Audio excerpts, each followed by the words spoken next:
Hello hi नमस्कार जय जगन्नाथ। देखो आज है पणा संक्रांति उपलक्षे आम गाँ ठाकुराणी पाखे आज पूजा चलती माँ सुवर्णा मुखी पाखे केते सुंदर सजाई चलन देखिया।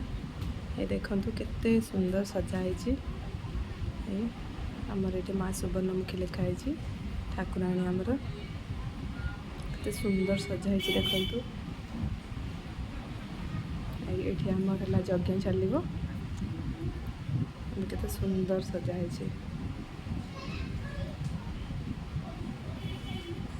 माँ आमर सब साहा भरोसा से देखते ये आम ठाकुराणी आए कलश बुड़ा कार्यक्रम स्टार्ट हो सारा। देखते समस्त बाहर कलश बुड़ाई जय माँ सुवर्णमुखी।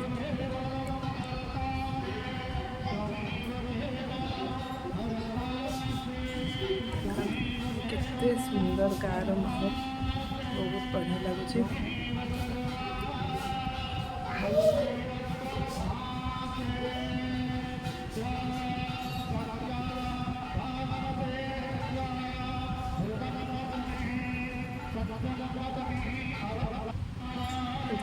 बाहर कलश बुड़ाई समस्ते नमस्कार जय जगन्नाथ माँ सुवर्णमुखी नमस्कार।